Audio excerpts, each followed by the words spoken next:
MOPETE rapper, make your heart beat faster. Shoot for the top, cause you know he don't stop. Hello everyone, welcome back to MOPETE Reviews. Today we're interviewing Marina Somma. Marina, thanks for coming on to the show. I understand you had to come all the way up out here from Central Florida. Can you tell the audience a little bit about yourself for those who don't know you?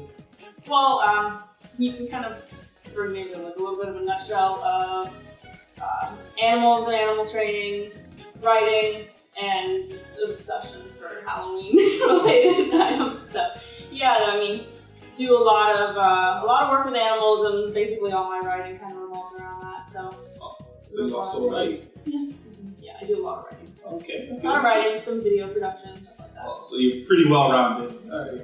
Well-rounded is it's a pretty good way to describe it. I have my hands in plenty of different pots.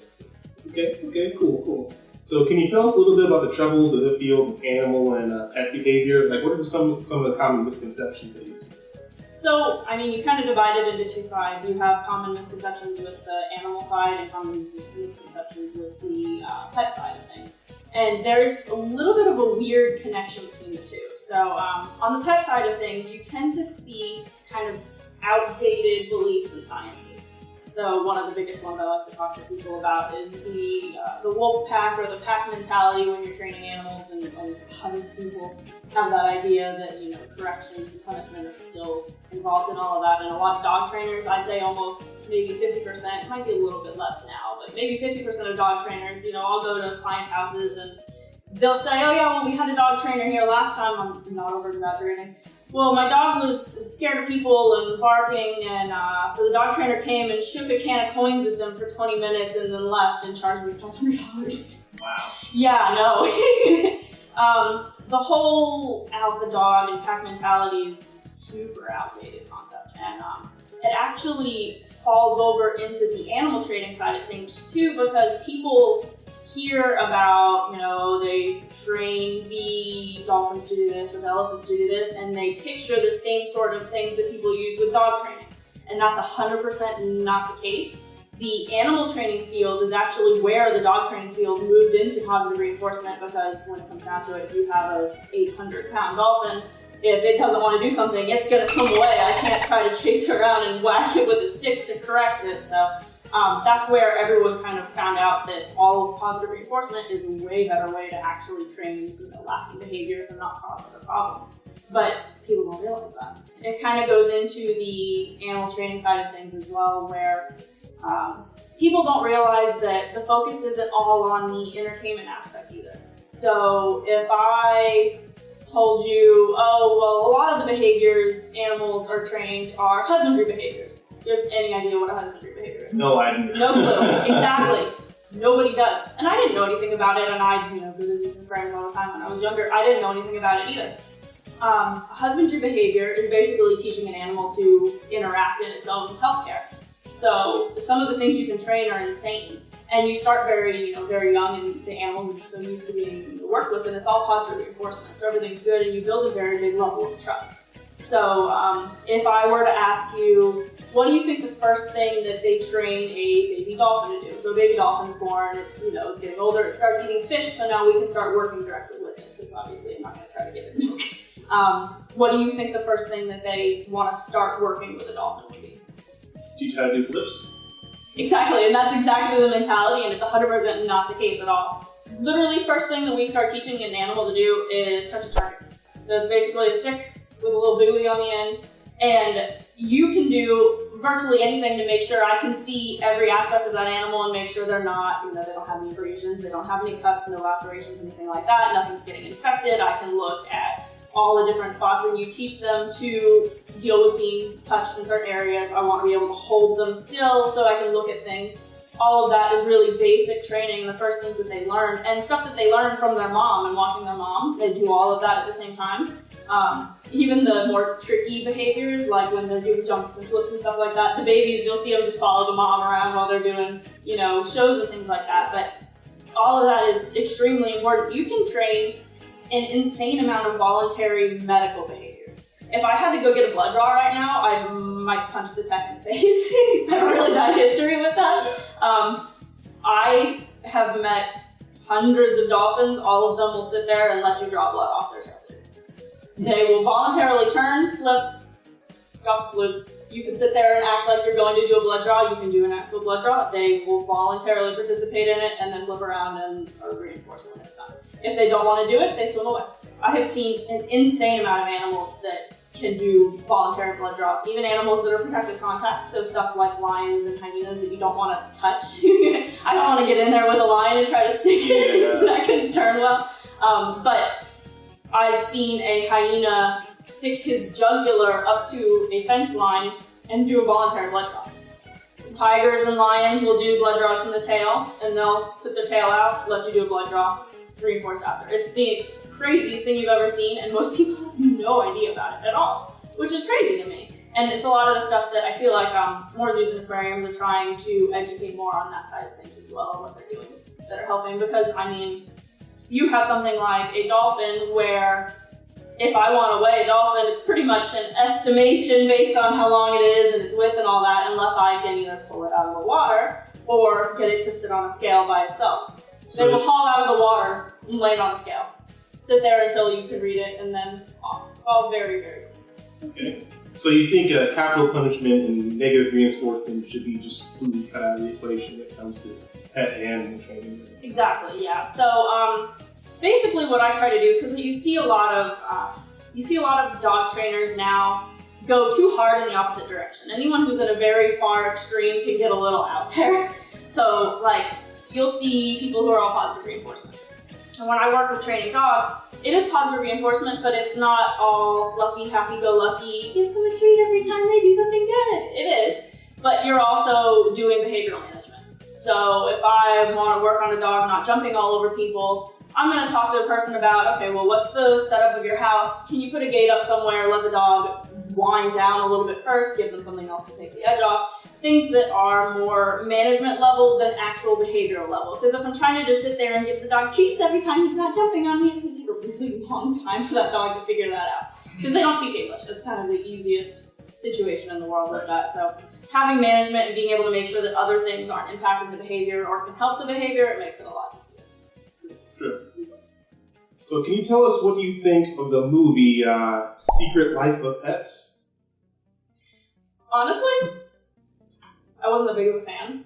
So it was okay, it was good, but it came out like a little bit after Zootopia, and Zootopia was just so good that Secret Life of Pets ended up being a little disappointing for me. Which is really disappointing because I really like Jenny Slate, the one who voices the little white dog, Big Fidget, and I really, really enjoyed Zootopia. I really enjoyed the new Pokemon movie too, but I don't know, Secret Life of Pets it fell a little short for me, unfortunately. Yeah. It was okay. It wasn't anything crazy. I thought the rabbit played by Kevin Hart's. It is pretty funny. It's just for the shock value. It was pretty funny. Yeah. Right. Did you get the Boys in the Hood reference? Or? A little bit, and more from help from my husband on those types of things. He'll kind of get me on the more urban references sometimes. I find a little problematic. Gotcha. Yeah. That being said, what's your favorite all-time pet movie? Might be a little cliche considering the fact that I have 2 collies myself, but I always loved the Lassie movies when I was younger. They were just really, I love collies. I had a Sheltie growing up too, so I always wanted a collie, and of course, the second I could bully my parents into letting me get one, I got one. So they were always really good, and I also I got into some other collie books by an author named Albert Casey-Turkey, and they're all like extremely old. I have a couple first editions that are like from 1942 or something like that. So a little, I'm an old soul on that side of things. Yeah. My personal favorite is Ace Ventura, Pet Detective. Yeah. Jim Carrey is a national hero. Oh yeah, definitely. It's kind of a little off the rails lately. Comes with age. Yeah. Yeah, definitely. Maybe I should keep it low key on the Jim Carrey slams. I don't want them to come after me. I don't think he'd come after you. Well, maybe. He's Jim Carrey. You never know what he's going to do. You never know what he's capable of. So, would you mind telling us a little bit about your experience earning 2 different degrees? Yeah. Have you ever experienced a New Jersey winter for several months at a time?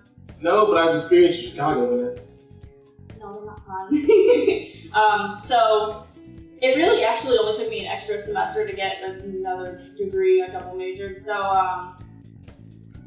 still another winter, 5 years in a row kind of gets a little grinding. I remember I went on vacation in February one time when we went to California, and we were in Northern California, but it was still like 50 or 60 degrees. It's really, really nice out, and then you get back and it was like 4 feet of snow, and I was just like, oh my god, why am I doing this? No, not fun times at all, but in reality, it really wasn't that bad.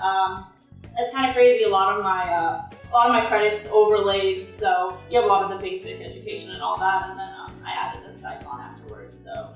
My first major was marine and environmental biology and policy, which was an incredible mouthful and really fun to try to fit into one-page resumes. And then I added the psych on maybe, I think it was either my third year probably. It's kind of funny, I actually pretty much only added the psych major at first to take a single class. So at the college I went to was Monmouth University, and they have a connection with Six Flags Great Adventure in New Jersey, and the class that they do is an experiential education course where you're going to Six Flags and working in animal training and all of that, and super, super awesome opportunity, and it actually kind of changed my whole career path. I mean, I met their senior supervisor of training there. I took they have an elective course that they did that they actually had to like override and let me go in to take it because it was only for psych majors. And after I took it, I was like, okay, yeah, I should probably try to get a second major on there. It's really worthwhile. And it ended up being like one of the biggest kind of changing moves in my career path because you get all that background, and I got a lot of really good mentoring experience from her as well. So yeah, I mean, I met elephants and rhinos and all of that. It was all really cool. Okay, all right. So I think I speak for everyone when I ask, are you a dog person or a cat person? That's a little bit of a tough question. You can't really ask people that. I will say I am more of a dog person, though I've met a lot of really, really annoying dogs in my field, so it kind of sways. I'm not a dog person, I'm a my dogs person. My dogs are the best dog. Yeah. So that makes sense. Yeah, but I like cats. Cats are great, but it's it's dogs. So what breed of dog would you say I am? I'd say I'd probably go with a greyhound. You seem pretty high energy, kind of running around constantly. Could be a good match on that. It's not a wrong assessment. I would say greyhound. I would have also taken Doberman. Doberman might fit. Doberman are a little more stoic. They are a little more stoic. It's true, but they're so cool. I feel like I'm cool. There's a lot of cool dogs, though. There's a lot of cool dogs. Greyhounds are cool. Yeah, kind of. Don't bag on greyhounds. I guess. I mean, come on, they're the fastest dog breed. That's not cool. And what's cool? I mean, they're fast, but they're no Doberman. No. Okay. All right. Do you have any questions for me? That's actually a good question. I'd love to hear more about like the direction that you're going with the MOPETE page and all of that. What kind of aspirations you have? Oh, the channel is going in a new direction. This is one of the first videos I shot in this new style, to where I'm in front of the bookcase, sitting at the MOPETE table with the MOPETE coffee tumbler and the MOPETE jacket. And I just think we have a bunch of different, we have an influx of new talent that we got onto the channel. Like I got a writer, a co-editor, you coming in for a few guest spots. We just pulling things in a new direction. I think it's going to be the way forward. We're going to have more varied content, more content, and I think it's going to be a win-win for everybody, myself and the viewers included, all three of them. Yeah, variety is always great. That's always a good, always a good direction to go. Anything else? I think that's about it. Yeah. All right, Marina. Unfortunately, that's going to be all the time we have here today. Is there anything you'd like to say to the MOPETE audience before we go? Yeah, I think my favorite piece of advice to give anyone on any topic, whether it's, animal-related, behavior-related, anything like that, is to try and focus on finding actual relevant, peer-reviewed, unbiased sources for things that you're talking about or thinking about. So when you try to develop an opinion on something, it's always a really important idea to look into people who actually have expertise in that field. There you go, folks. Do your research on the animals. Do good research. do good research on everything. Everything has research. Google Scholar is really easy to use. Exactly. The internet's a powerful thing. It can also be a dangerous thing. That's all the time we have here, guys. If you like Marina, leave a like. Go ahead and comment about her in the comments. Good comments, I hope. And also, we're guest starring this video was Marina's lights. They're pretty good, but I don't have any myself. You can fix that by going to Patreon, working towards our goal for Marina lights. For just $1 a day, you could give a YouTuber new lights. Thanks for watching, guys. I'll see you next time. MOPETE out.